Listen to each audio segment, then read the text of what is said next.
Hi, I'm Mitch Gallagher. Welcome to Sweetwater Soundcheck. This time out, a new stereo bus compressor from Warm Audio. To learn more about the bus compressor or any of Warm Audio's products, visit sweetwater.com.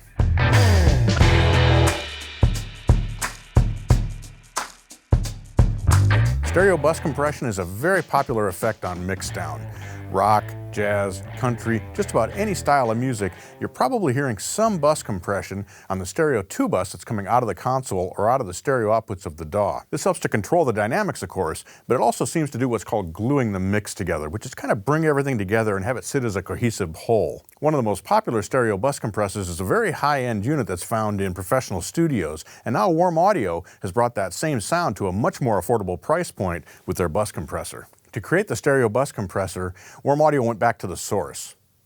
So the bus compressor is spec'd very much like the original unit was, but Warm Audio has gone a step further and added a couple of very nice features. Warm Audio's stereo bus compressor is 100% analog. It uses high-end that VCAs for processing the signal, and that VCA imparts a very specific tonality and a very specific response to the signals that are passing through. We also have the option of engaging CineMag transformers, and we'll talk a little bit more about that later. Another nice feature is we have the option to route an external sidechain in to control the compression characteristics.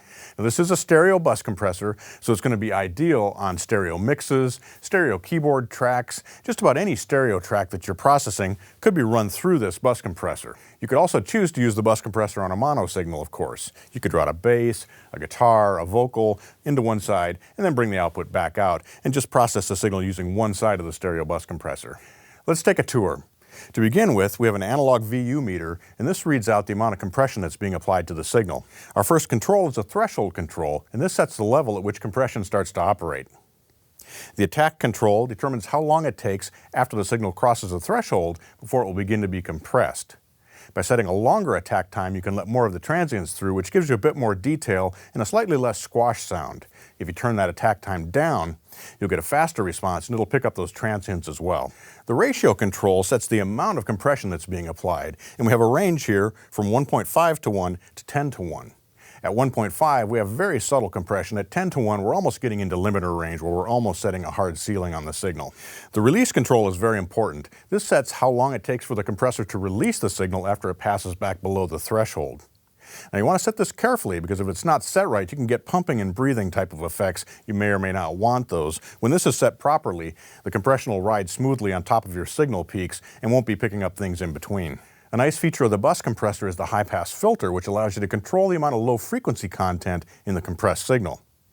You can choose to bypass that, or you can set it from 30 Hz all the way up to 185 Hz. And this allows you to control any boominess that might be in the signal when you compress it. Finally, we have the makeup control. This allows us to compensate for the effects of pushing the signal down with compression by turning it back up on the output. The front panel has 3 switches. We have the compressor engage or bypass switch.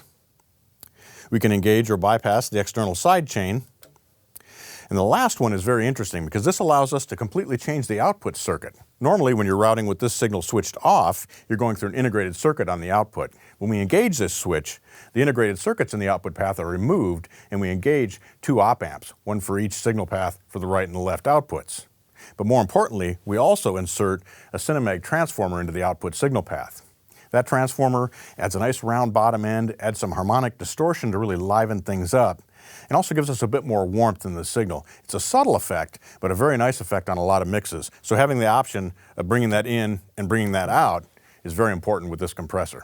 On the back panel, our inputs and outputs are on both TRS quarter-inch as well as XLR outputs, so it's fully balanced whether you're using quarter-inch or XLR connections. We also have an XLR for bringing that external sidechain in. The sidechain allows us to bring an external signal in and use that to control the characteristics of the compression. So for example, we might bring in a sidechain where the high frequencies have been boosted, which will make the compressor more sensitive to high frequencies in the mix. Likewise, you could do things like boost the bottom end, boost the mid-range, and make the compressor more sensitive to those different frequency ranges. To demonstrate the bus compressor, I'll run a stereo mix through, and we'll engage and bypass the compression as well as the transformers. I'm using a cut from my recent EP, and the settings are set up to be fairly neutral. It's not a real heavy compression, but you'll definitely hear it operating. I've got the threshold at about 12 o'clock. We're at 3 microseconds on the attack. We're at a 3-to-1 ratio, and our release time is set for auto, so the box will respond to what's happening with the audio signal that's passing through. We'll begin with the transformers bypassed.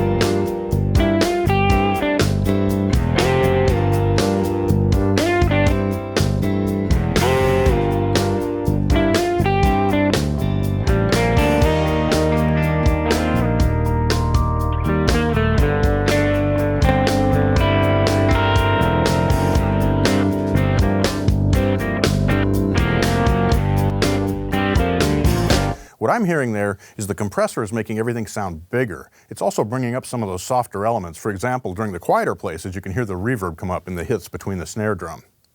It's also rounding out the bottom end a little bit, bringing that bass up, making things a bit more cohesive.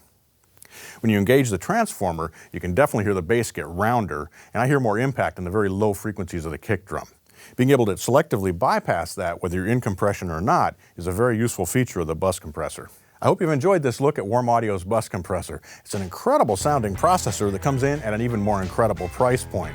As always, Warm Audio has delivered excellent sound quality at a tremendous value.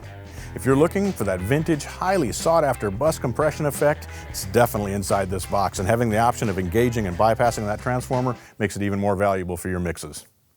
Thanks for joining me for Sweetwater Soundcheck. I'm Mitch Gallagher.